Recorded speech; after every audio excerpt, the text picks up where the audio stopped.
बिस्मिल्लाहिर्रहमानिर्रहीम अस्सलामु अलैकुम। उम्मीद करता हूँ आप खैरियत बाफ़ियत से होंगे। आज जो टॉपिक को डिस्कस करने हम जा रहे हैं वो इनकम टैक्स रिटर्न के हवाले से है और इनकम टैक्स रिटर्न की लास्ट डेट 15 दिसंबर 2022 थी जो गुज़र चुकी है और आज जो तारीख है वो 14 जनवरी 2023 है। और अभी भी काफ़ी सारे लोग ऐसे हैं जिन्होंने अपनी रिटर्न फ़ाइल नहीं की है और अपनी रिटर्न फ़ाइल करवा रहे हैं अभी भी। तो आज ये केस मेरे सामने है जिसकी हम रिटर्न फाइल करने जा रहे हैं। इन्होंने टैक्स ईयर 21 तक अपनी रिटर्न फाइल की है और उनके पास अभी तक कोई ऐसा नोटिफिकेशन भी नहीं आया डिपार्टमेंट की तरफ से कि इन्होंने अपनी टैक्स ईयर 22 की रिटर्न फाइल नहीं की। तो इसको आज हम देखेंगे कि इसकी रिटर्न हमने कैसे फाइल करनी है और क्योंकि अब जिनके पास ये नोटिस वगैरह आ रहे हैं तो उनको एक ड्यू डेट दी जा रही है कि जैसे हमने लास्ट एक किया था सेक्शन 114 का 4 सेक्शन हमने देखा था उसमें उनको 31 मार्च की डेट दी गई थी कि आप 31 मार्च से पहले अपना रिटर्न फाइल कर दें। तो ये एक हमारे साहब हैं जिनके पास जिन्होंने अपनी रिटर्न फाइल नहीं की और एफबीआर की तरफ से भी कोई नोटिस नहीं आया इनको। तो हम इसको फिजिकली भी देखते हैं कि नोटिस आया है कि नहीं, अभी देखेंगे लेक्चर में जब हम स्टार्ट करते हैं। तो चलें देखें कि इनका जो है रिटर्न भी फाइल करते हैं और देखते हैं कि इनको कोई नोटिस आया है कि नहीं, सारे यानी कि आउटबॉक्स वगैरह को चेक करके देख लेते हैं। तो चलें स्टार्ट करते हैं अपने लेक्चर को। और देखिए मैं ऑलरेडी आईआरएस पे लॉगिन हूँ।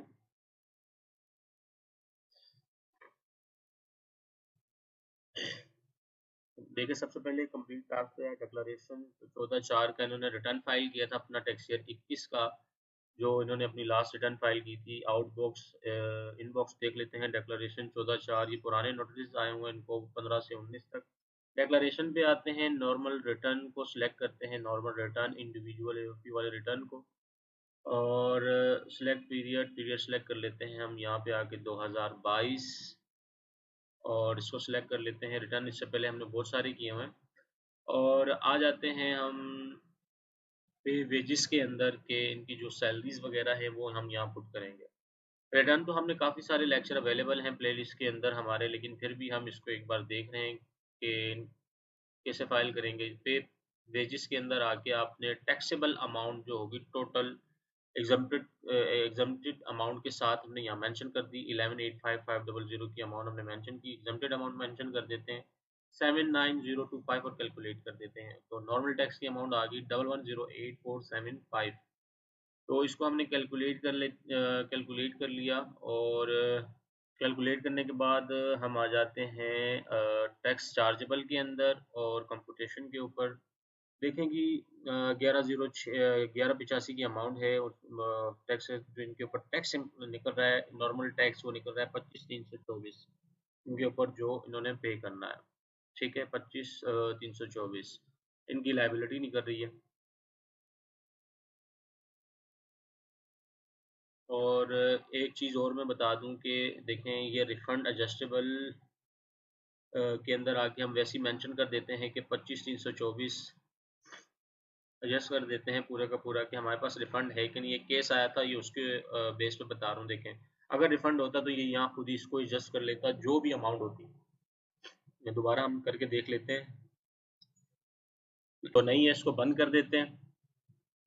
इसको क्लोज करके दोबारा आते हैं डिक्लेरेशन पे। डिक्लेरेशन पे आके ये देखते हैं टैक्स ईयर 21 का कि हमारा टैक्स ईयर 21 में रिफंड था कि नहीं।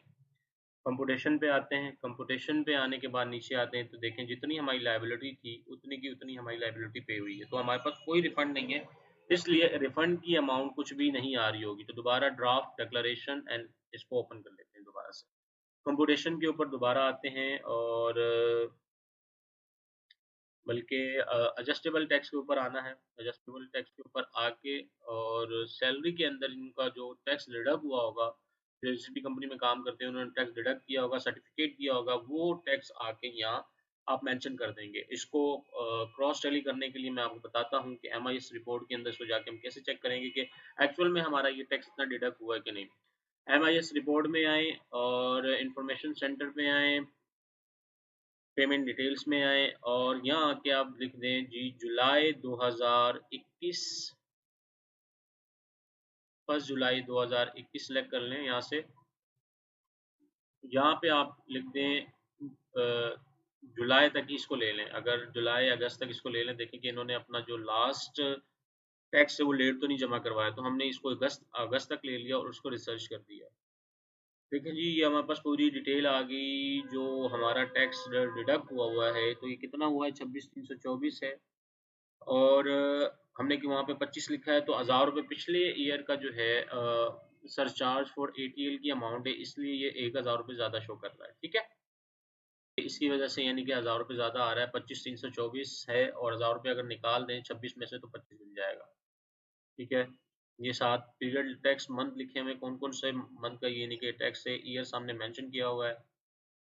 इसको क्लोज करते हैं और दोबारा इसको फॉर्म को ओपन कर लेते हैं।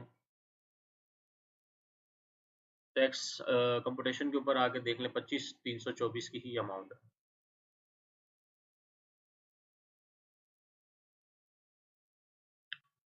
एडजस्टेबल टैक्स के अंदर आपके पास कोई भी होगा, जैसे इलेक्ट्रिसिटी बिल के ऊपर आपका कोई टैक्स डिडक्ट हुआ है, या टेलीफोन पे आपका कोई टैक्स डिडक्ट हुआ है, प्रीपेड कोई भी अगर एडजस्टेबल टैक्स आपका डिडक्ट हुआ तो आप यहाँ मेंशन कर देंगे।